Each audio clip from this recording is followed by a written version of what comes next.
இது வந்து நன்னாரி செடி. ஒரு சில இடங்கள்ல தான் அந்த மாதிரி நல்லா வருது அந்த செடி. இது பாருங்கள், இந்த கிடக்கு பாருங்கள்.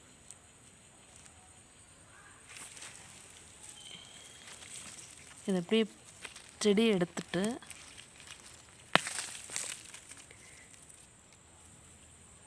இந்த வேர் இருக்கு இல்லையா, அந்த வேரில் தான் வந்து இந்த எசன்ஸ், நன்னாரி எசன்ஸ் எடுக்கிறது.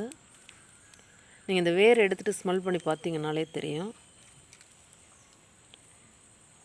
இதுதான் அந்த நன்னாரி சர்பத் தயார் பண்ணுற அந்த செடி.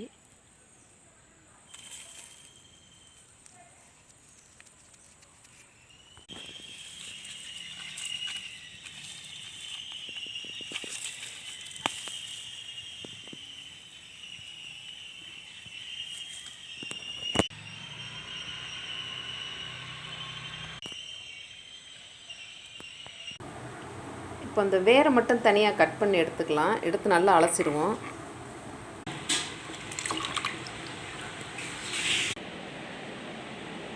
இந்த வேரில் இருக்கிற ஸ்கின்னெல்லாம் இப்படி எடுத்தோம்னாலே நல்லா வாசமாக இருக்கும். இந்த ஸ்கின்னெல்லாம் ஓரளவு எடுத்திருக்கேன். எடுத்துட்டு இது போல் மண் களையத்தில் வந்து தண்ணி எடுத்துக்கிடுங்க.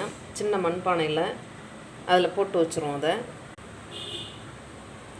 போட்டு மூடி ஒரு 5 மணி நேரம் அப்படியே இருக்கட்டும். அந்த எசன்ஸ் ஃபுல்லாக அந்த தண்ணியில் இறங்கிடும். 5 மணி நேரம் கழித்து இது சர்பத்தாக ரெடி பண்ணிக்குவோம். ஒரு 5 மணி நேரம் கழித்து இது நல்லா அந்த வேரில் இருக்கக்கூடிய எசன்ஸ் எல்லாம் இறங்கியிருக்கும்.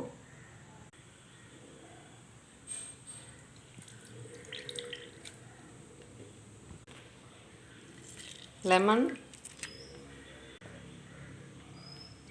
இனிப்புக்கு பாகு, நன்னாரி குடிநீர்.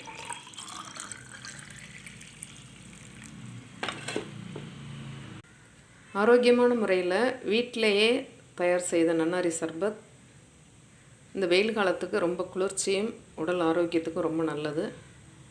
உங்கள் வீட்லேயும் இந்த செடி இருந்துச்சுன்னா இந்த மாதிரி ட்ரை பண்ணி பார்த்துட்டு சாப்பிட்டு எப்படி இருந்ததுன்னு எனக்கு கமெண்ட் பண்ணுங்கள். தேங்க்யூ.